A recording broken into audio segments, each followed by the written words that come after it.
Bonjour, ce matin notre méditation se trouve dans le livre de 1 Roi chapitre 17 au verset 8 à 16. Alors la parole de l'Éternel lui fut adressée en ces mots. Lève-toi, va à Sarepta qui appartient à Sidon et demeure là. Voici, j'y ai ordonné à une femme veuve de te nourrir. Il se leva et il alla à Sarepta. Comme il arrivait à l'entrée de la ville, voici, il y avait là une femme veuve qui ramassait du bois.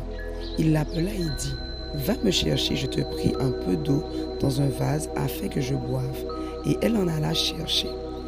Il l'appela de nouveau et dit, « Apporte-moi, je te prie, un morceau de pain dans ma main. » Et elle répondit, « L'Éternel ton Dieu est vivant.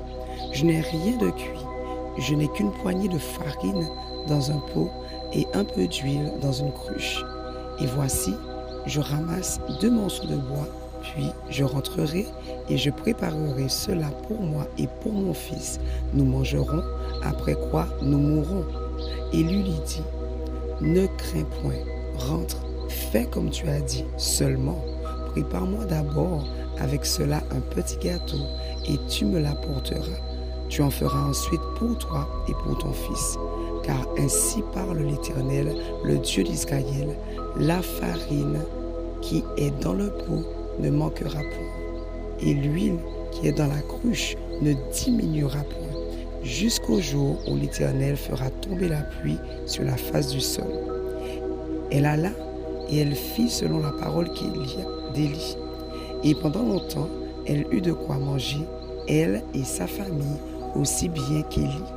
La farine qui était dans le pot ne manqua point, et l'huile qui était dans la cruche ne diminua point, selon la parole que l'Éternel avait prononcée par Élie. Parfois, lorsque les moments sont difficiles, lorsque nous vivons des moments vraiment durs dans nos vies, nous avons une tendance à ne pas réussir à mettre en pratique la parole de Dieu, ne pas réussir à nous occuper des choses du royaume de Dieu. Parfois, on arrive même à adapter ou interpréter les Écritures ou bien même mettre les Écritures au niveau de notre foi, quitte à les modifier. Mais ici, nous voyons dans cette histoire que cette femme était dans un moment vraiment très très difficile. Elle n'avait plus rien, c'était une période de famine et elle n'avait plus rien à manger, ni pour elle ni pour son fils. Il lui restait juste une poignée de farine et un peu d'huile. Et après cette cuisson du jour, eh bien, elle mourra avec son fils parce qu'après elle n'aurait plus rien eu.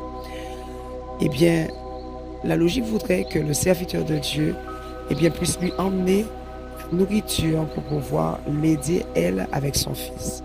C'est ce que nous aurions pensé du fonctionnement de Dieu. On aurait aimé que Dieu fonctionne comme ça. D'abord, il prend soin de nous et ensuite, on prend force pour pouvoir prendre soin de son œuvre. Mais il nous dit dans sa parole, cherchez premièrement le royaume et la justice de Dieu et toutes ces autres choses vous seront données par-dessus. Eh bien, cette femme a eu confiance en Dieu sur la parole de son serviteur. Et ce qu'elle avait, elle l'a préparé et elle l'a d'abord offert au serviteur de Dieu. Signe ou symbole nous montrant que d'abord le sacrifice pour la cause du Seigneur, pour la cause du royaume de Dieu, et le Seigneur, lui, il va prendre soin de notre manquement.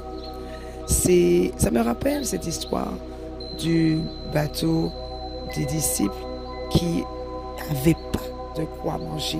Ils n'avaient pas réussi à prendre du poisson pendant toute la nuit et donc ils ne pouvaient pas ramener la nourriture à la maison. Leur entreprise était en grande difficulté pour cette journée et pour cette soirée, peut-être même pour ce moment. Et lorsque Jésus arrive, Jésus ne leur dit pas « Je vais vous aider, allez-y ». Il dit « Donnez-moi votre bateau pour pouvoir faire le ministère. Donc, mettez-vous à ma disposition pour pouvoir faire le travail. » Et les disciples n'ont pas dit non, mais tu comprends, on n'a pas l'argent, c'est compliqué pour nous, on a travaillé toute la nuit. Non, ils se mettent à disposition pour que Jésus puisse enseigner. Et c'est par la suite que Jésus a pu débloquer leur situation lorsqu'ils ont d'abord accepté de s'occuper des choses de Dieu avant de s'occuper de leurs propres problèmes qui étaient quand même très importants.